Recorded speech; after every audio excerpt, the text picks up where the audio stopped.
Welcome back to Jedi Enclave. I'm Daniel. I'm Chris. And we are two dudes in a basement talking about Star Wars and other fandoms that we enjoy. In fact, this week we're talking a lot about Marvel because Marvel had a good show. What do you fucking know?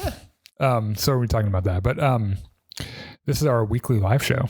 It usually happens on Wednesdays at 6, but that has not been true for a couple of weeks. Not been the case, and probably won't be the case for at least one more week. Yeah, it's summer blockbuster time now, right? Mm-hmm. So we've been seeing, the big movies that have come out. Speaking of which,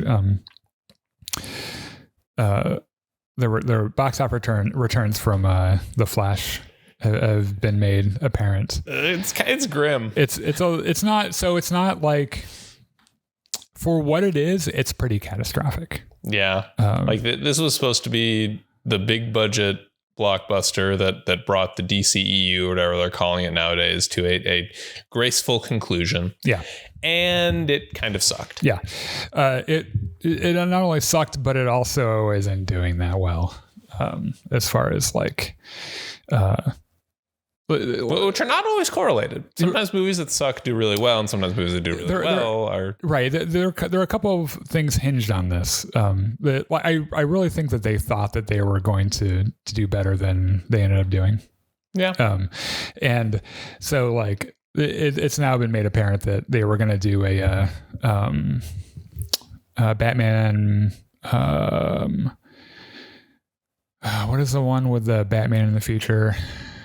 Beyond? Yeah, they're going to do Batman Beyond with Michael Keaton if this did well. Mm-hmm. And then some fairly surprising things have leaked about the Batgirl movie. So you might remember that they did.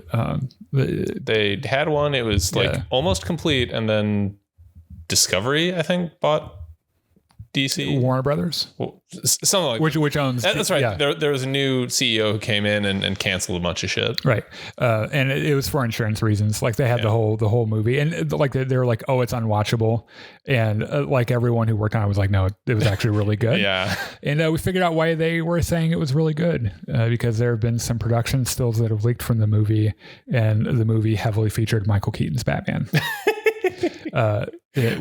I cannot wait for some brave soul at Discovery / Warner Brothers / DC to leak the whole thing. Well, here's the thing. It was supposedly an insurance loss, and they were supposed to have destroyed everything from it. Because supposed to. Yeah.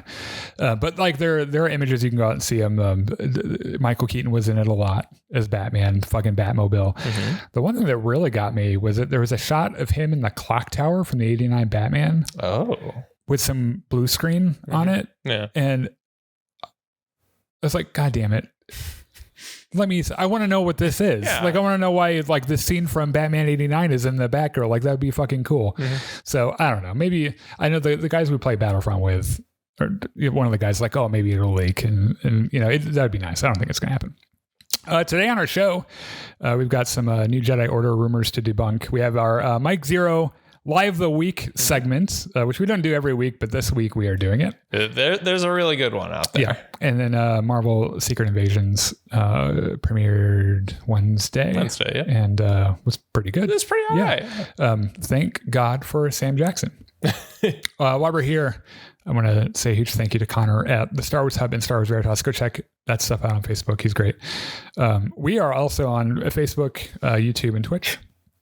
And make sure you go and like the video, subscribe, sign up for notifications, and the Discord. Our Discord link is in the description of wherever the fuck you're watching this. And after this, we're returning to our Battlefront 2 tradition, which also has not been happening for the last couple of weeks. Also true. Yeah, we've been all over the fucking place.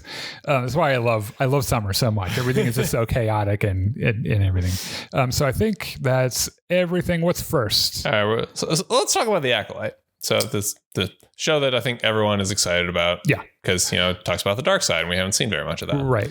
So the Acolyte cast Abigail Thorne to play Ensign Oiris, whatever. This is noteworthy. Because, Star Wars name. Yes. This is noteworthy because Abigail Thorne is trans. Yes. Making her the first major first trans actor in a major role. Yeah. So just in Star Wars. Yeah, in Star Wars. Right. So two big important things here. Number one, this matters. It is always important when members of underrepresented populations are cast in big mass media things like this, because it means that other members of that underrepresented population can see characters that they relate to. Yeah. Especially if it's a hero. Yeah. It would have been great when I was a kid growing up as a gay teenager to see cool gay characters, which is happening more now. I think everything is, so lesbians are still great for TV and movies. It's mostly because straight guys are alright with lesbians. Yep. However, gay characters are a lot more not common as now. In the line, right? Yeah. It would have been great to have that show when I was growing up. But like we've got this hot button thing about trans rights right now, which it's become a political lightning rod because of a lot of things. But there's a whole population of people out there who are going to be grumbling about this, and if you don't think trans people are people, just shut the fuck up. I don't know how many times I can say week after week that you're human trash. Just, you just are. And that has nothing to do with being tolerant or whatever. It's like, those are people, and you don't understand them or you hate them. And so you're being a dick about it, and you don't have a reason to be either of those things. So this kind of brings me to my second big point, which is that Disney allowed this or did this because some bean counters at the Walt Disney Corporation looked at a whole bunch of public opinion polls and hedged their bets that doing this would make them more money, or at least not lose them as much money as not doing it. Yeah. It's a pretty, it's funny you mentioned that. I'm reading a book right now called Burn It Down by someone. I can't remember who the author is. I'll pull it up while I'm talking about this, but it is all about the terrible, septic, disgusting Hollywood culture. Just all of it is just fucking terrible. And there in the book, the author talks to a bunch of different Maureen Ryan, by the way, Maureen Ryan, about producers who abuse people and assistants, and how the general thing in Hollywood is don't rock the boat. And they talk about Lucasfilm quite a bit in it, actually. And it turns out that like Lucasfilm is pretty much as bad as everyone else is, and which is really too bad, because you would think them having a female president that, but that's how it is in Hollywood. You don't rock the boat. Business is normal. And that's how you do it. And because the people who are very powerful in Hollywood can destroy your career. I mean, and it's happened over stupid stuff. Someone with an ego, you get their fucking coffee order wrong, he never work in Hollywood again because they're fickle and feckless. And it ties into this a little bit, because like the only thing they care about is like making money. So like if they could make literally $1 more by having all the characters being super like anti-trans and terrible, that's what they would do. Like, and they wouldn't give a fuck. If it made them more money, that's what they would do. So like, it just always kind of gets me, because it's like, hey, good job for casting a trans character. But then I think about it, it's like, it's because it'll make you money. And that just feels kind of gross. This is your daily, weekly reminder that corporations don't care about you. Yep. Disney does not care about you. Lucasfilm does not care about you. To them, you are a walking wallet who exists to feed them money. Yes. That's all. And that's the other thing that makes me mad, is that people, we were talking about this during the stream last night. Have you seen Finding Nemo? Yes. Okay. So the seagulls that just scream mine over and over again? That's kind of what I hear now when I hear people talking about woke stuff. They just say woke over it. It's like they have no idea what the fuck they're saying. And it's just like this thing that they just regurgitate because they're fucking stupid. Like so many people get pissed off at Disney for so many things. And it's like, there are legitimate things to be pissed off at Disney about, but none of the stupid shit you're bitching about. But I don't think that crowd, I would never see eye to eye on that crowd on what to be mad about anyway, because their problems are there's a female character in this movie and that just can't, that's too much. Just too much. So let's debunk a rumor going around real quick. Oh, I love doing that. So we know that this is a working title. Everyone's been calling it Star Wars New Jedi Order, but it's the film that Daisy Ridley is going to be in that takes place 15 years after. About the New Jedi Order. Yeah, you're right. About the sequel trilogy. About a Jedi Order that is new. Right. Yeah, as you would imagine, right in the title. So apparently there was this screenshot that leaked on Reddit. And it was, so it's like it looks official. And it's got some information about the release date, but also this plot synopsis that reads: set roughly 15 years after Rey's victory over Palpatine and the end of the Star Wars Rise of Skywalker, the sequel delves into Rey's courageous endeavor to restore the Jedi Order, where she assumes the role of a mentor to two promising young students, a girl and a boy. As their training progresses, it becomes evident that the girl possesses an extraordinary abilities destined to emerge as the future leader. And this is a lie. Like, this is not true. It's fake. And a bunch of people come out and were like, this isn't real. I'm pretty sure even Lucasfilm has weighed in on this. And I kind of knew when I read it, because you can always tell they just can't help themselves. They're like, we got to put a thing in there about how the woman's going to be over the man. Yes. Because in their mind, like, that's what's happening. That's what's going to make people mad. Right. And so everyone's like, this is bullshit. This is not, a thing. So if you're going around, some publications, of course, have not set the record straight, even though they know now that it's fake. They're still saying it's real, and that's more or less what you could expect from that. But that's not real, and it's bad for you. Or as George Carlin would say, it's bullshit and it's bad for you. Anyway, let's talk about James Mangold. He's director of Indiana Jones and the Dial of Destiny. Yes, which we're going to be seeing next week. Yeah. Also, has been tapped to make a Star Wars movie of some sort. He talked to IO9, I guess, and said some stuff about what sort of project he wanted to do. He basically said what if we went back to the very beginning of the Jedi and saw their 10 Commandments story, where they laid down the baseline Jedi structure. Master Moses comes down from the yes, Moses comes down from that mountain on Octo with the 2 tablets and says, "This is what the fuck we're doing." There's probably 3 tablets because he probably has 3 arms because it's Star Wars. Yeah, it's got to be kind of weird, See, I thought you were going to do the History of the World Part 1 thing, where he has these 15 and he dropped one 10 Commandments. Oh wow, yeah.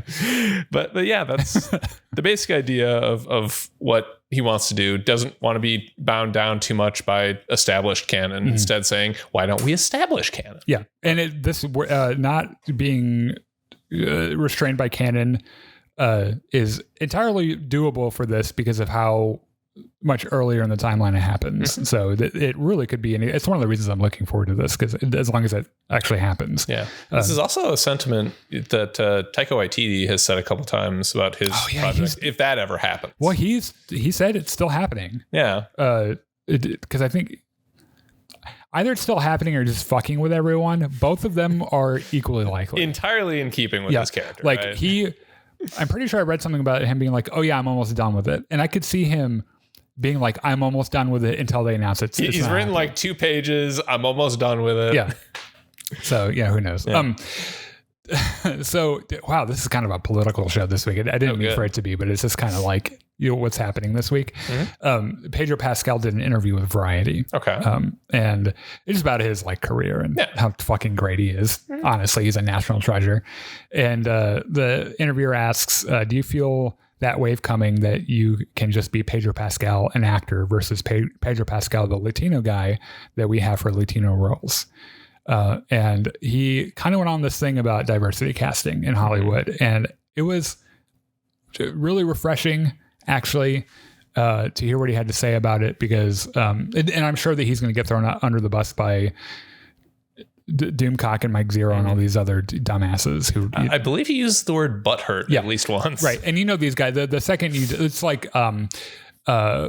Dave Filoni was the savior of Star Wars before he started like showing love for Rian Johnson, and they're like, oh, he's fucking Satan. It's just like the dumbest shit in the world. But he was talking about how to do diversity casting well, and said the best way to continue representation, just casting a person into a role rather than limiting a character to its racial identity, which I think is actually, it makes a lot of sense that you like the character happens to be a certain ethnicity or a certain sexual orientation, and not we must have this in our movie, so therefore we're going to do this, right? This happens a whole lot in some other performing arts, like opera is a great example. Almost all the opera that has been written throughout history is set in roughly Europe, but there are also a lot of really great singers who come from like East Asia or Africa. Yeah. And nowadays it's not uncommon to see a person of color cast in these roles that were very traditionally white people. Right. And it's just like, it's not a big deal. It's like, they're just a really good singer and they can act enough to carry off the role. Yeah.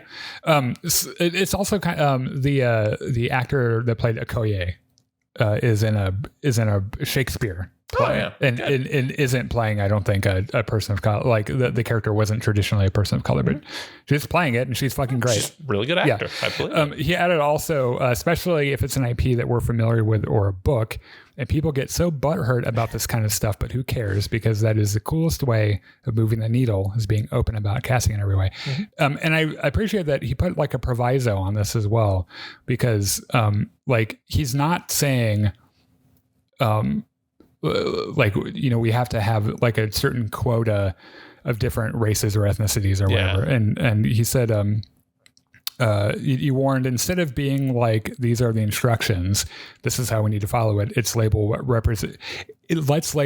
representation is and follow these. No, I think that we need to discontinue discovering it, making sure that we understand that representation is in service of telling the story instead of fulfilling a political frustration, which is totally legit, which I absolutely agree with. I think what he's saying is find the best actor for the role rather than find a black person for this role and a Latino person for this role. Right. And I know that there were some parallels with this made to like Little Mermaid, which was the first movie in our summer blockbuster run that we saw. John and I saw it. And I didn't like it very much. But I didn't really like the earlier version of Little Mermaid, so it didn't really matter. But like everyone's all real pissed off about a black Ariel because I guess mermaids are real and they're traditionally white with red hair. Like, I guess, like it just, you know, it doesn't make sense. Like it's a fucking mermaid. I mean, this also carries back to a recent Pedro Pascal role, Joel in The Last of Us. Sure. Which is not what you would think of as a Latino role. Yeah. And actually, strangely enough, it makes sense that he would be, because I mean, that character's from Texas. Yeah. Right. So yeah. He also, I don't know. Anyway, let's move on. Yeah. So you might remember Star Wars Outlaws, the upcoming game from Ubisoft Massive. Right. The director, Matthias Carlson, and narrative director, Navid Kavari, I'm almost certain I'm mispronouncing something there, talked to Aus Gamers, which I guess is Australian, about the game. And so they're setting it between Empire Strikes Back and Last Jedi, which is kind of an interesting point in the timeline to do this, because like the Empire has been handed a very big defeat. Do you mean Empire Strikes Back and Return of the Jedi? Yes. Okay. Like the Empire's lost the Death Star, which is like probably the first major defeat they've had in like 20 years. One of their Death Stars. one of their Death Stars. Yes. So like there's this crack in the veneer of invulnerability of the Empire for, you know, the outlaws and the crime syndicates and whatnot to start squirming in their tentacles. Yeah, you should show everyone the god can bleed. Yeah. You know, it's a problem. So they said from the beginning they wanted to do this sort of underworld scoundrelish story, and Lucas was all the way on board with that, so never had a problem with that. You might also remember from the gameplay reveal that they just kind of went from this, you know, sneaking around to shooting to jumping on the bike to talking to people to flying your spaceship. Yeah. And there were no load times and no transition screens of anything. It just, you were here, then you were there, then you're doing this, then you're doing that, and it all just happened. That is, let's see how it runs. Yeah. When it comes out, because that, for sure. You know, but it's, you know, it's the games are really good at putting in hidden loading screens. Yes. Like a couple of good examples. I play Elite Dangerous a lot. And the hyperspace animation is a loading screen. Yep. But it makes you feel like it's actually a part of the game. Yeah. And I didn't know it was until I lost connection and I was just in hyperspace forever. And it was like, I'm usually out by now. What the fuck is happening? Yeah. And I like God of War, for example, like when you go to different parts of a map, you like will crawl under something. Yep. And that's a loading screen. And it's like they do the same thing in Jedi Fallen Order and Jedi Survivor. If you're ever on an elevator in a video game, chances are that's a loading screen. Yeah. Unless it's Jedi Survivor or Jedi Fallen Order, in which you are literally traveling that amount of space. And that's why it takes so fucking long. Drives me crazy. Speaking of video games, apparently Star Wars Eclipse is still in development. I've just resigned myself to the fact that we're never going to see this game. Yeah, it's okay. So like there were rumors about the development problems, right? Yes. And like they were really, really worried about the game putting like a lot of strain on their in-house engine because of the scale of it and shit. And Quantum Dream was hit with a bunch of allegations of like their toxic work environment, which is more or less par for the course when it comes to the gaming industry. And some people have been estimating that we might not even see it if it happens until 2027 or 2028. 4 or 5 years. Which is insane. And it's already been in development for what, 3 or 4 years? Yes. And like, I don't know if the human race has that long. Like, you need to get this game out so I can play it before we all die. Yeah. So it was a video posted on French news channel website, BFM TV. Which makes sense because Quantic Dream is a French studio. Yeah. But it's seemingly confirmed that the game is still in development. There isn't any like gameplay footage or anything, but they showcased some of the performance capture tech and the sound mixing where like as it pertains to that game and everything. And I thought it was pretty funny that in that little bit they also asked about their harassment and abuse stuff, and this is what they said: "It is far behind us," which it is not. It is not. We work with our teams every day. It's going very, very well. We are focused on game development. That's the only thing that interests us. That's probably a part of the problem. We decided to lead the studio in another direction to really have perfect editorial control over our studio, which is like, it's a great way to answer a question without addressing the question. Yeah. They said like maybe one true thing in there, which is we work with our teams every day. The rest was... Yeah, we go to work every day. Yes. Right, yeah. The rest was either lies or deflection. Yeah, or it's just like a fucking politician. We're like, do you ever watch Meet the Press with Chuck Todd? And this everyone can get on the hate on this because every politician, regardless of their affiliation, does this. Where like Chuck Todd will ask him a question, and they'll just spit out their pre-rehearsed thing, and then like Chuck Todd will be like, "You didn't answer the question," and he asks it again. They just say the same thing. It's like they refuse to go off script and everything, and it's just like the same thing here. It's like such bullshit. So will it happen? I don't think so. I don't know. It's one of those like I was saying I'll believe it when I see it with the Star Wars Outlaw, which we know now is Star Wars Outlaws. I have less faith in this than I had for that. You'll believe it when you're booting it up on your Xbox? Yeah, it in my hands, ready to play. So there's a very special segment that we started doing. Oh, you're excited about this. I am mostly because like I like using my platform to go after human trash, and this is like the perfect one. And so until we get a cease and desist letter, we're calling this segment the Mike Zeroh Lie of the Week Award, which we need a fanfare for this. I know I was thinking like something done on kazoos. I think I know I was thinking about some kind of musical thing for it. I want to see. I doubt that this will even make it on Mike Zeroh's radar. It depends on how obsessed he is over shit like this. But which is funny because the Mike Zeroh Lie of the Week Award this week isn't going to Mike Zeroh. It's going to Doomcock, which is just as bad. And if you don't know who Doomcock is, if you don't know what Doomcock is, good. Yeah. Keep it that way. Also, like I suspect it's just Mike Zeroh in a weird mask. Like, I think I've never seen them on the same video together before. You've had this theory for a while, yeah. It's either that or like, I don't know, Ted Cruz or something with a mask. Allegedly. Allegedly. Yeah. It's just like allegedly Doomcock has like Kathleen Kennedy shit all over his bedroom, like jerks off to it furiously every night. I don't know that. I'm just saying you can't prove that he doesn't. He beats himself with a riding crop while looking at pictures of Brie Larson. Right. Yep. Yeah. Yes. So there was a claim made. He claims to have been contacted by Carmen Pasha, who has a source that says Leslie Headland has been fired from Lucasfilm and Star Wars Acolyte has effectively been canceled. And this would be bombshell news if it was true. This is a lie. Of course it is a lie. It is absolutely no coincidence that the news is coming out that Star Wars Acolyte has casted its first trans character and trans actor, and having this come out about how it's being canceled, right? It's too woke or whatever the bullshit is. And like Leslie Headland has still been doing, has still been talking about it and stuff. Like if she had been fired, she wouldn't be saying anything about anything, right? That'd be like deep in the NDA woods, and she would disappear from the face of the earth, right? And like,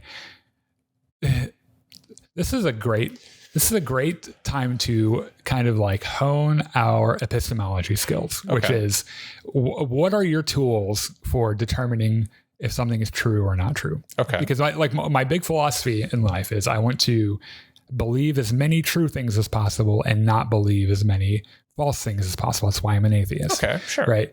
And so like a really good way for you to start down the road on this is the evidence required to believe a claim needs to scale with the kind of claim that's being made. So the more outrageous the claim, the better the quality of evidence you need. For example, if I told you I ate eggs this morning for breakfast, you would have no trouble believing that.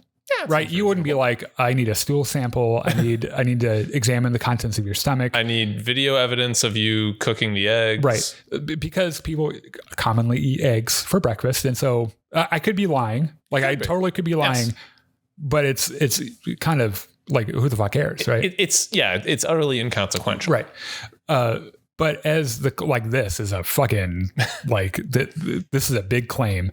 There is of course no evidence for it, and the time to believe a claim is when there is evidence for it. And his evidence is believe me, bro. Yeah, and what's really funny is this screenwriter that like told him about this or whatever. I kind of looked into him and like he hangs his entire personality over like hating the Last Jedi. Of course, like that's what he exists to do. It's just like Doomcock, like how his entire thing is hating the Last Jedi and Kathleen Kennedy and Brie Larson. It's the only thing he cares about. Like it's just like he cannot get erect otherwise, right? Allegedly. So like the thing about this is that there's a self-fulfilling prophecy in this, but it's not as it isn't as impressive as you think. Like when Leslie Headland is done with The Acolyte, she won't work at Lucasfilm anymore. Because that's how that works, right? Like you finish and you're done. Because most of those guys are gig. Yeah, you're on a contract, right, and when the contract is up, you get a new contract. It's kind of like how they're like, oh, Kathleen Kennedy is being fired and like has been fired like a million times by now. Like eventually, Kennedy, she just re-ups her contract. Right. Like Kathleen Kennedy one day is either going to die or she's going to retire, right? And that's when they'll be like, told you.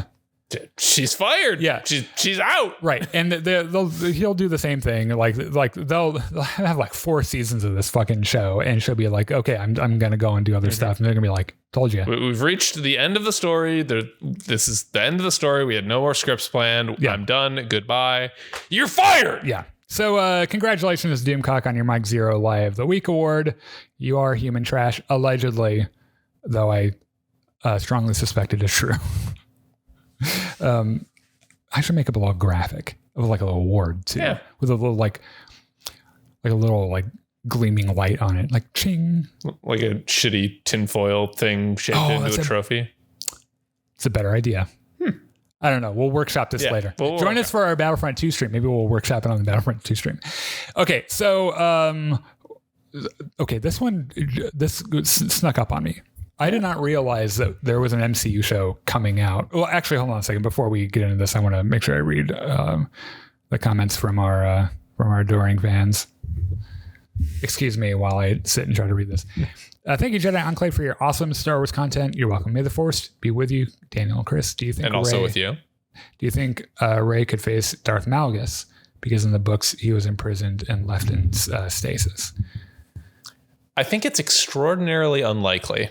Because Malgus, from a mainstream Star Wars fan standpoint, Malgus is such a deep cut that I would not expect 9 out of 10 people going to see the Rey movie to know who he is. Yeah, that's a Star Wars The Old Republic thing. Yeah. Not even Knights of the Old Republic. This is the MMO Old Republic. Which, like, he's a cool character. Yeah. I remember when that first cinematic.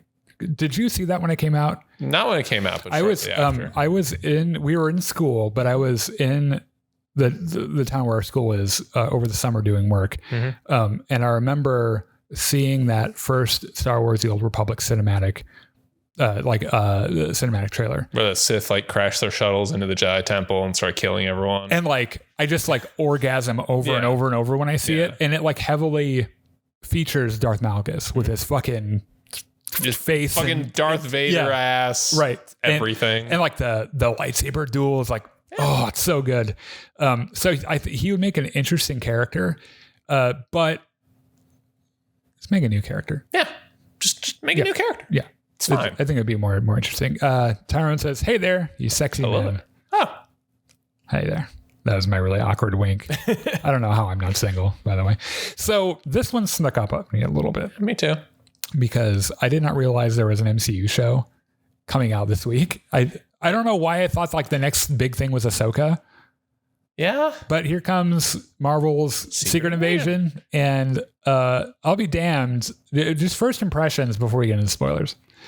This show is fucking kind of great. Yeah. And it's immediately reminded me of Andor, but that's maybe just because now every sort of spy thriller thing is going to remind me of Andor because of how good Andor is. That's what I like about this summit. The spycraft thing is really cool. Sam Jackson is like the main character, which like any other big actor, they wouldn't have probably been able to land him for like a recurring main character role in a streaming thing. But like Sam Jackson's general work ethic is if it pays enough, I'll do anything. He did fucking Snakes on a Plane. Like if he's on, I've had it with you. Yeah, it's just like when he'll do anything, and he works really hard, and he is a standout in this. Yeah. And a cast of standout actors. There's fucking Ben Mendelsohn is in it, who also I'm surprised they got him in this as well, because he's kind of like a big time film actor. And they got Daenerys Targaryen. Yeah, Emilia Clarke, who is I would expect to see her in something like that.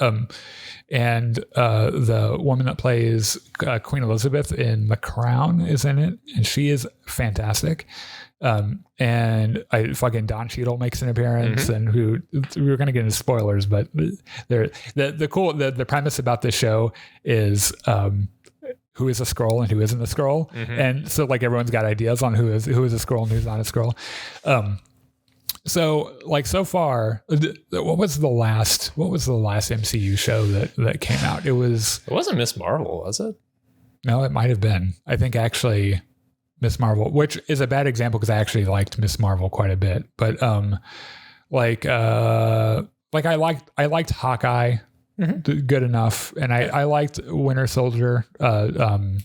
Falcon and Winter Soldier, all right, even though because of COVID, it had a ton of problems. Yeah. The thing that I also liked, it was like a meaty long episode. Yes, like almost an hour. Yeah, which fucking good. Like that's how you do a show like this. So all the music is great. What did you think of the before we get into spoilers? What did you think of the AI generated artwork at the beginning? Like the first time I saw it, I didn't know it was AI, and I was like, "Yeah, okay, that's kind of all right." I kind of knew because it looked like someone did on Midjourney. Yeah. And John and I were watching it, and I was like, "Is this AI?" And he's like, "No, they wouldn't do that." There's no way a major studio with unlimited money like Disney would, avoid paying artists and just get an AI to do the art for their title sequence. They did. Yeah, actually, what's really funny is that like one of the shots is like of Big Ben. Mm-hmm. And like clearly AI did the art, but they had like a guy go in and animate the arms moving. Yeah, that's what gets me about this. Like they didn't. Like they obviously didn't just take the images the AI spat out and throw them into the sequence. Like they had people working on these to sort of tweak them and make them fit into the thing that they wanted. Like you're telling me Disney couldn't pay for like 2 more artists to just make the assets themselves? Yeah, they could have done this shit in like 2 days probably. They weren't very complex images, right? And that's the thing is they come off kind of crunchy in AI anyway, because like Actually, I was really surprised. The one shot is, I think, 2 hands together. And famously, AI doesn't know how to do hands. Like they always have like 10 fingers on one hand or whatever. And it's like that hand has 5 fingers on it. Maybe that's the one thing that a human drew. Yeah, it's like the one thing you can always count on a fucking human to be able to do is like, I can do hands. And the computer's like, oh, I give up. So we're going to get into spoilers for this. So if you've not seen it yet, or if you care to see it unspoiled, you probably want to turn back now and fuck off and then come back. Otherwise, if you've seen it or you don't, you'd rather hear it from us, which why the fuck would you? Stick around and we're going to go through it, talk about what happens. A big surprising event happens at the end of this, and the implications throughout are actually a lot of fun. And I feel like right now the MCU is kind of a mess a little bit with the whole Kang. Who the fuck knows what's happening with Kang? Ant-Man. Yes, we're gonna find out when Loki season 2 happens. Yeah, maybe Kang's a Skrull. They'll be like, no, oh god, the 4 Jonathan Majors Kangs you saw, those are all those are all Skrulls. Yeah, here's what the real Kang. Yeah, it's Idris Elba. He's the real Kang. Yeah. And like because Ant-Man Quantumania wasn't great. Right. Yeah. Like it was fine. Like Doctor Strange and the Multiverse of Madness wasn't great. It was fine. We've got like a bunch of like mid Marvel movies just hanging threads everywhere, and we don't know what's real and what's not real. And is Patrick Stewart a fucking Skrull, like literally Patrick Stewart in real life. So I don't know. It's like the one. It was nice to see an MCU thing where I was like, all right, you got me for this. This is good. Yeah. All right, so let's get rolling. Okay, episode 1, Resurrection. We open in Moscow. Now, as the thing tells us, Agent Ross, our good friend, is snooping around doing some spy stuff. He says, "Yeah, okay." He's got his little cap on. Mm-hmm. Says, "Okay, I'll meet you there in just a minute." And tosses away his burner phone. And he checks his gun, and he's walking around as Agent Prescott. And you're gonna have to help me. Like, has this guy ever shown up anywhere in another show or in the MCU? MCU, not in the MCU. However, he did play Beric Dondarrion in Game of Thrones. Oh, okay. And I knew the second I heard his voice because he has a very distinctive voice. Yeah. So Agent Prescott is in this safe house in Moscow. He's doing the meme. The Pepe Sylvia thing, right? Yeah. He's got all the things on the wall, like string connecting him. And he's got the wide eyes. It's all connected. Yeah. So he's talking about... Where's my yarn?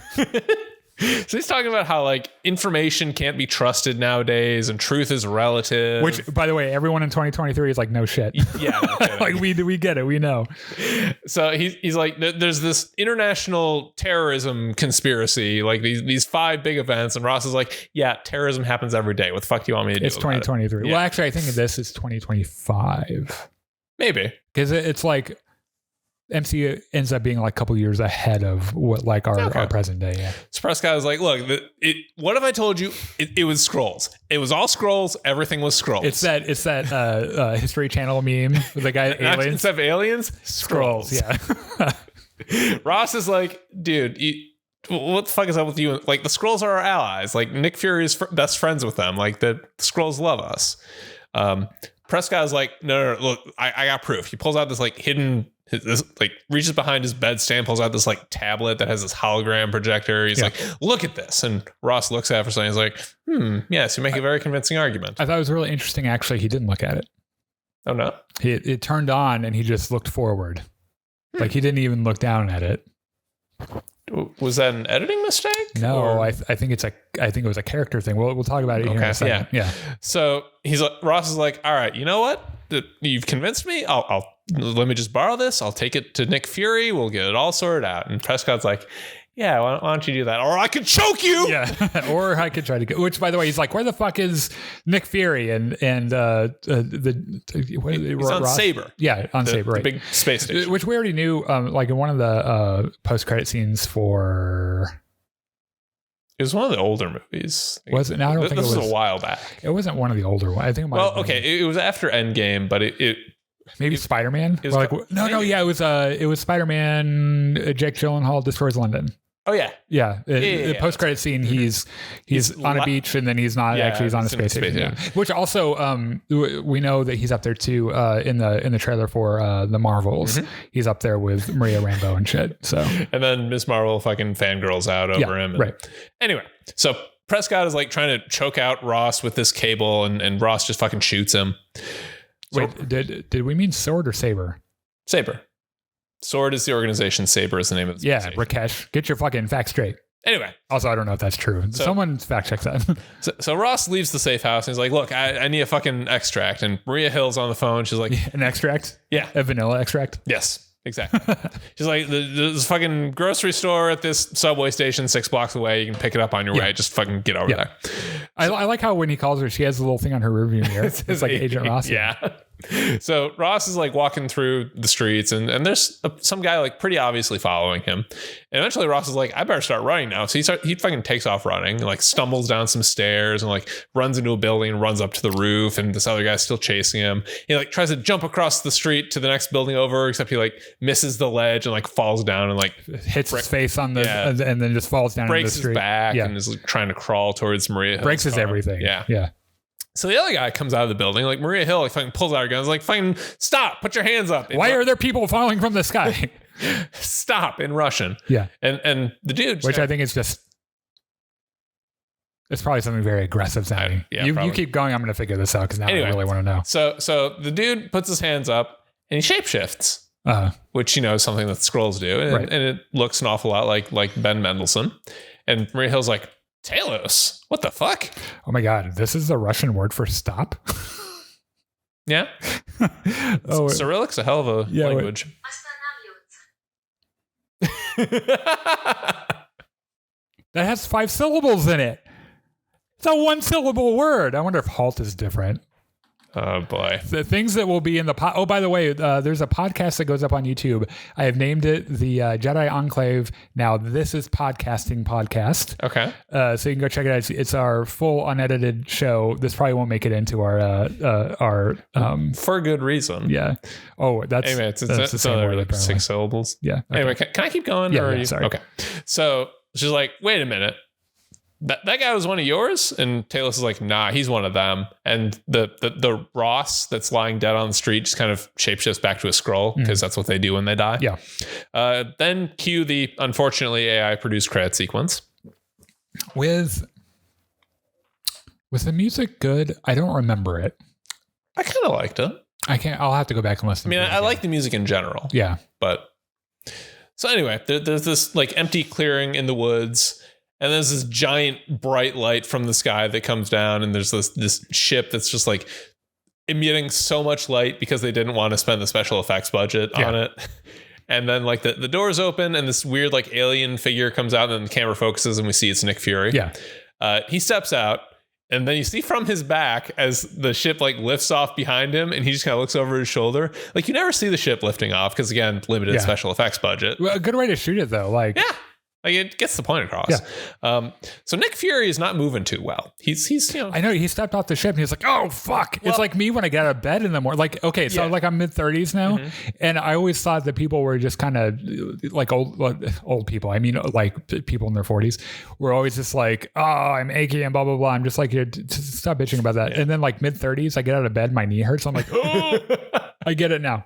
James says I love the music. So I think it's a combination of Nick Fury being old now and also not being used to Earth's gravity. Right. Yeah. Because I imagine on Saber it's probably a little less. Yeah. So Maria Hill drives out and meets him, and they have a hug, and they go back to another Shield safe house, not Prescott's, where Nick goes up to the roof to talk to Talos, and he's like, yeah, that fucking glowy ass plant that comes from your planet, right? Because it sure didn't grow on ours. And Talos is like, yeah, my wife brought the seed with us, and it's adapted to Earth pretty well. Mm-hmm. And then they have this little tender moment because Talos's wife is dead. So like Nick Fury could have walked up to him, shook his hand, and said, "I'm sorry," and it would have been the most emoting I've seen from Nick Fury. I would have been like, "Yeah, shit, man, you're getting soft." He does the customary Skrull thing where they touch foreheads. Touch foreheads. And I was like, oh shit, damn, yeah.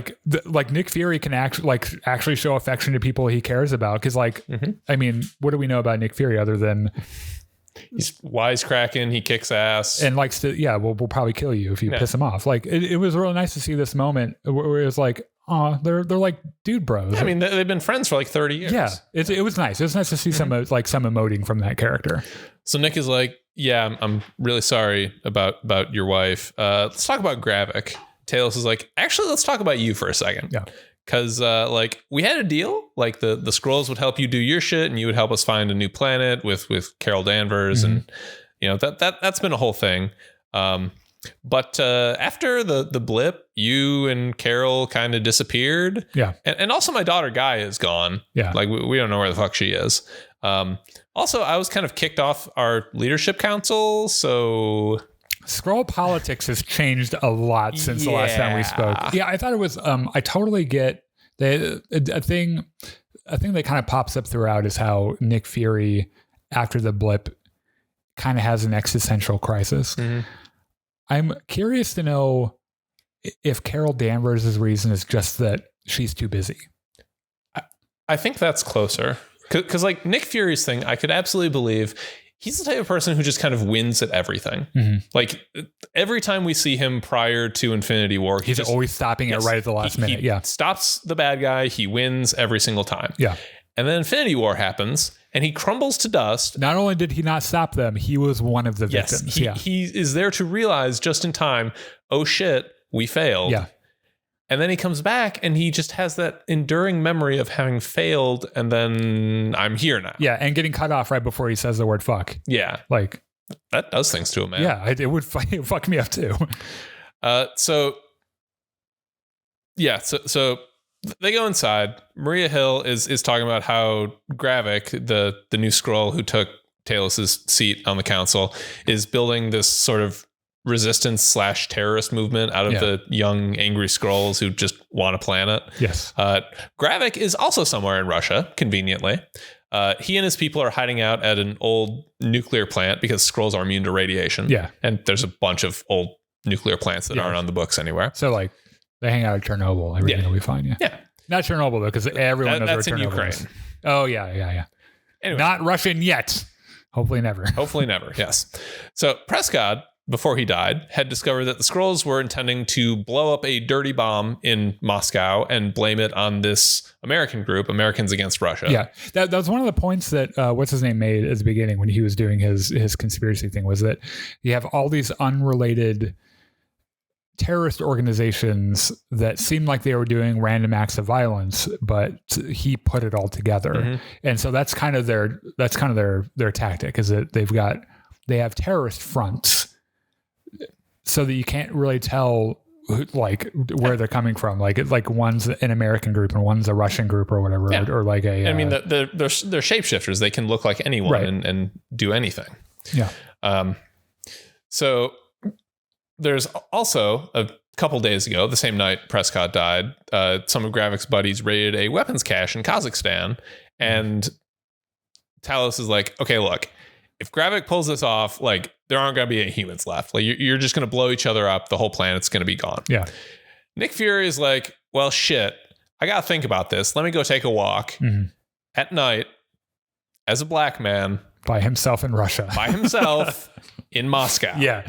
Surely nothing can go wrong here. To be fair, knowing why he does this, to be fair, that could not have been his intention. It makes sense in retrospect. It makes sense in retrospect, but also if that wasn't his plan, what happens?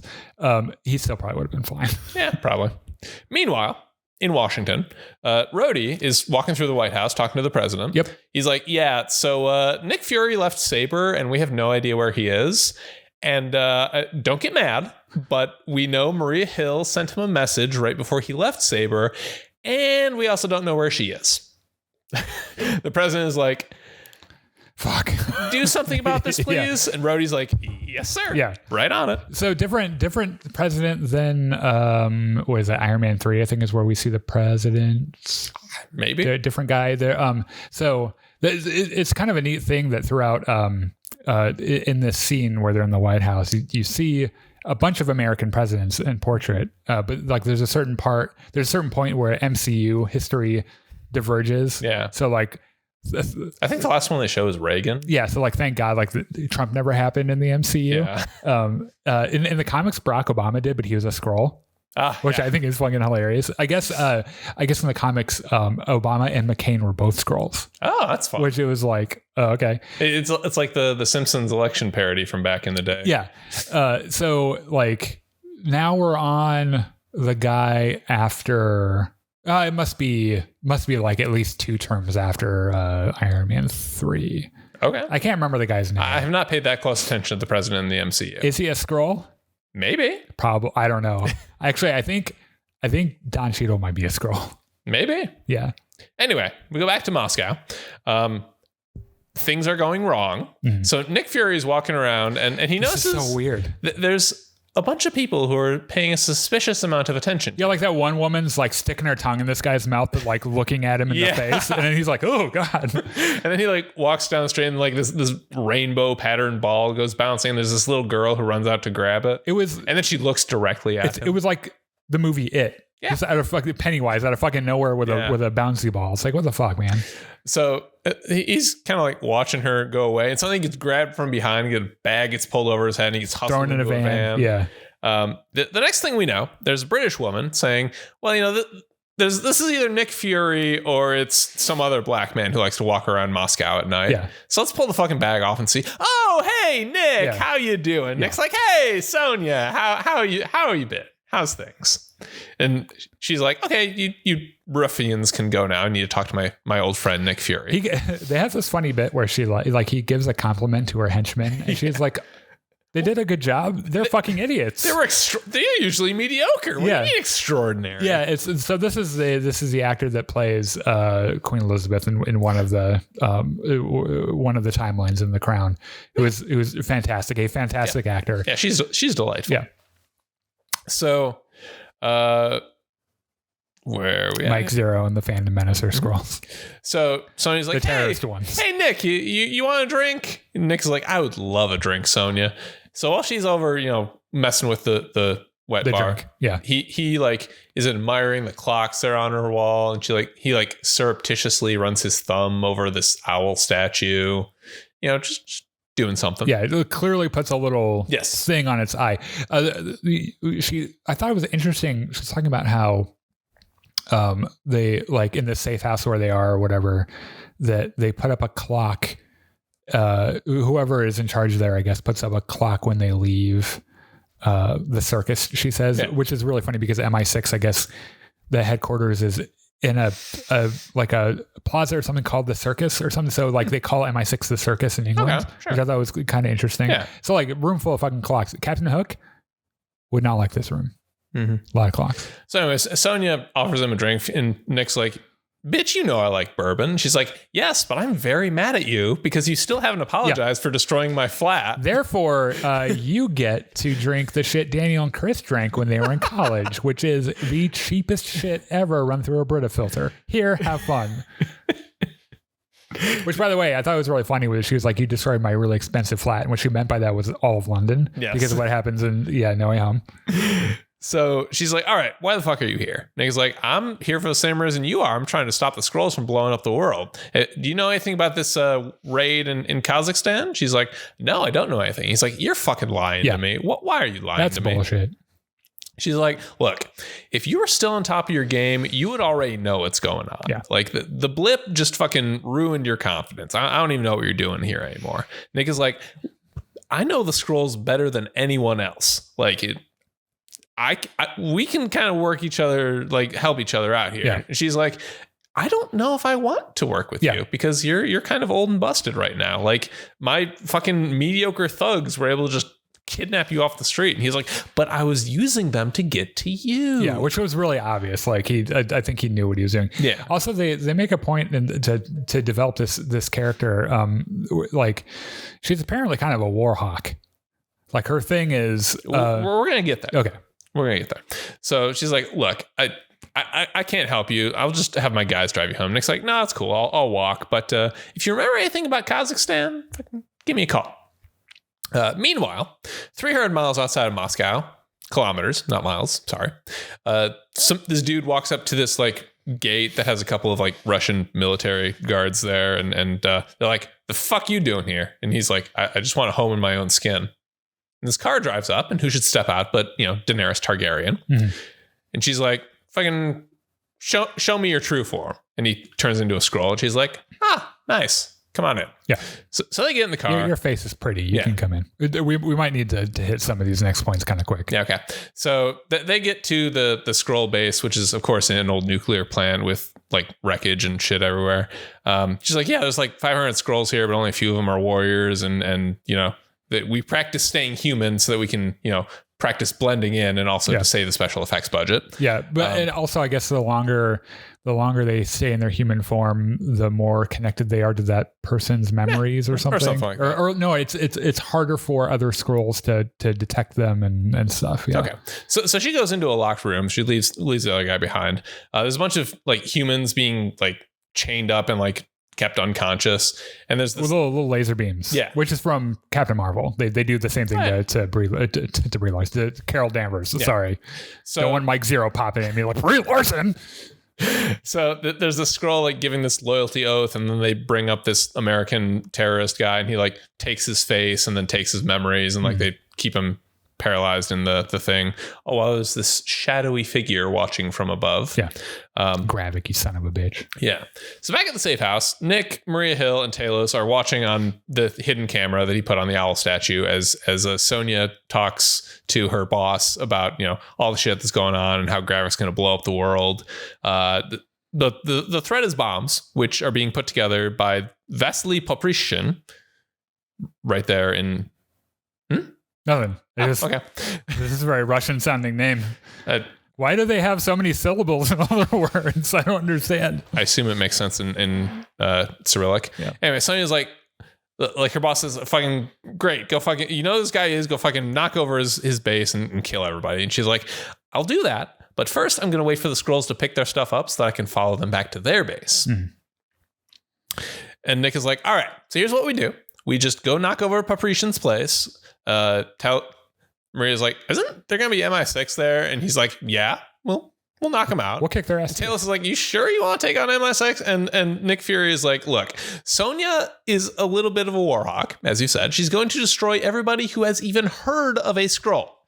Like she believes in scorched earth here. Like we're gonna have to hurt a few people in order to get to Gravik's people. Chancellor, MI6 are our speciality. Yes.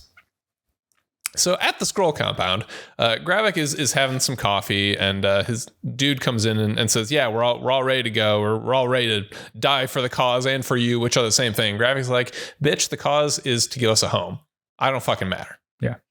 So Gravik's guy, Pagan, brings Daenerys Targaryen with him, and he's like, here, you're going to go to Moscow, you're going to talk to Paprician, you're going to give him this money, he's going to give you some stuff, just bring it to the safe house.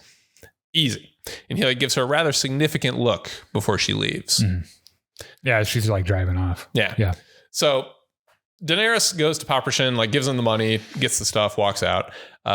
Nick Fury and Talos both sneak into the back of Paprician's place, and Paprician finds them. He's like, "What the fuck are you guys doing here?" Like, we're actually looking for some answers. Nick Fury says as he unholsters his gun. Yeah. Paprician's like, there's a little bit of Pulp Fiction in this, by the way. It was like, this takes me back. So Paprician is like, I would love to talk to you, but I'm actually about to meet my wife somewhere. And Talos is like, you don't fucking have a wife. She lives in Miami with a soccer player, you fucking loser. I fucked your wife. I know you don't have a wife anymore. And Nick is like, okay, that's your first lie. Nobody gets two. I like this line from him. Yeah. It's like, everyone gets one, nobody gets two. And it's like, that would intimidate the fuck out of me. Like, it's like, all right, so where's the dirty bomb? And Paprician's like, I don't know what a dirty bomb is. What the fuck are you talking? And Nick is like, motherfucker, that was two. I just told you nobody gets two. It's like, what? Are you going to shoot me? And Nick is like, maybe. And Talos fucking cold clocks him from behind, but not before he beats the shit out of you. Yeah. I like how there for a second, Nick Fury's like, maybe I will shoot you. Yeah. just to make this conversation end. So turns out Paprician's a scroll, and he and Talos fight, and Talos is like, fucking stay out of it, Nick. I got this. And like, it goes well for a while. Then Talos gets his butt kicked. Yeah. And then Nick Fury just fucking shoots him. Yeah. He's like, these bullets aren't going to shoot themselves. And Talos is like, dude, what the fuck? I told you to stay out of it. I told you I had that. Yeah. And, Paprashin turns into a Skrull as he dies. And so while this was happening, Daenerys Targaryen was walking around with the bags, and Maria Hill was like, actually, I'm going to follow her. She seems suspicious. Yeah, she goes and gets her ass whooped, by the way. So they go down into this like subway maintenance tunnel, and Maria Hill gets her ass kicked, and Talos is there. And Maria Hill says, she went that way. Go find her. And like Daenerys is climbing up the ladder to get out, and fucking Ben Mendelsohn catches her. Yep, he fires a warning shot. He's like, get the fuck down here. Confirms a fact about their relationship that I think I guessed from the beginning. Yes, this is that Daenerys Targaryen is in fact Gaia, his daughter. Who doesn't know, by the way, that her mother has died. Yes. So he's like, give me the bags. And she's like, no, fuck you. He's like, your mother would want me to give you the bags. And she's like, no, fuck you. He's like, your mother, whose dying words to me were, find Gaia, would want you to give me the bags. Yeah. And she's like, wait, how did my mom die? And he's like, maybe you should ask the people you work for. And give me the fucking bags. And she's like, no. You little shit. She's like, no, fuck you. And climbs out. She does like go into an alley and have a little breakdown. Yeah. So Nick Fury goes to a bar. Nick Fury walks into a bar. And he's looks in the mirror behind the bar, and there's a dude at the bar. Yep, Russian dude is like, you can look all you want, man. You're still old and busted. Yeah. And Nick is like, give me a bourbon and a beer and get that guy whatever he wants, and walks off to meet Maria Hill. Maria's like, it's good to have you back, Nick. And he's like, are you bullshitting me? And she's like, why'd you leave Earth? He's like, well, I had to build out Saber. She's like, are you bullshitting me? And they have this discussion about how like Nick isn't totally all there after the blip. Yeah. And Maria is kind of worried about him because like if he's not able to go full speed on this thing, then somebody's going to get hurt. Yeah. Ominous foreshadowing. So back at the safe house, Nick has a flashback to when he got dusted. Gravik is pondering through an extremely dirty window. Gaia arrives with the bags and tells Pagan to, somebody was there, like we were being followed. And he's like, do you know who they were? And she's like, no, of course not. It was definitely not anyone working with my father. Yeah. Or literally my father. Yes. Couldn't possibly be. But, the fact that they're aware of us, maybe we should, put this off for a little bit. And Pagan's like, no, we're going tomorrow. So that night in Moscow, a cab drives by, picks up a woman that pulls into a parking lot. And it turns out that the cab driver was Talos and the woman was Gaia. And they talk about how like, guy's like, yeah, it's happening tomorrow. There's going to be 3 bombs. There's 3 couriers. I'll mark the bags with infrared spray. You can track us and figure everything out. And Talos is like, good. This is good that you're helping us. Your mom would really like this.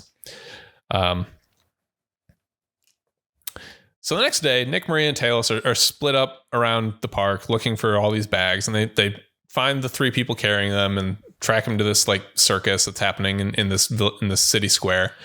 And Nick, as Unity Day. Unity, yes. And Nick, is that like a Russian? I guess it's a holiday. Okay. And like Nick is overlooking this, and he sees this girl with the rainbow ball. He's like, fucking Pennywise. A minute. Yeah. He starts following her, and she like walks behind something, and then out comes the Russian dude from the bar, and then he walks behind something else, and then it's the woman who was looking at him while making out at somebody the other night, and then she walks behind someone else, and it's fucking Gravik. Yeah. Which, by the way, this dude is just transforming in front of everybody. Yes. Like, doesn't give a fuck. Like this is actually a pretty cool, well done scene. Yeah. Like it's creepy. It's creepy as fuck. Yeah. It's nothing fancy. It's just like sleight of hand, but it works really well. So Maria and Talos spot 2 of the bags, and they track them down, but they find out the bags are empty. Like they were decoys. Yeah. So Nick Fury pulls his gun on Gravik, and Gravik just pulls out the detonator for the bombs and presses the button. Yeah. And everything starts blowing the fuck up. It's not a good time. Yeah. Gravik gets away. Maria's like helping to pick someone up from the ground, and she hears Nick Fury call for her, and she turns, and Nick Fury fucking shoots her. Yeah. And then does a creepy smile. Other Nick Fury comes out of the crowd, and first Nick Fury like kind of smirks at him and walks away, and it's Gravik, of course. And Nick Fury looks down and like is trying to get Maria Hill to be okay, but she's like, it was you. Yeah. And then she dies. Yeah. Presumably. By the way, Maria Hill, who has been in the MCU since Avengers? The first Avengers, yeah. She's dead. Yeah. And like, or is she? No, she is. Because I mean, if she was a Skrull, she would have reverted back to being a Skrull. When she died. Yeah. So, because we know that Ben Mendelsohn's wife was the Skrull version of Maria Hill, and she's dead. So, like, Hill is dead. Like, she's totally dead. Yeah. Which really sucks because she was out of all these movies, cool. She's a cool character. So, we'll be back next week with the next episode. Next week. Probably on Thursday to talk about episode 2. Also, we're going to go see Indy 5 next week. We'll talk about that too. I'm here in just a minute. We're going to reset for Battlefront 2. So check us out. Come talk to us. We'll enjoy it. It'll be a lot of fun. See you then. Bye.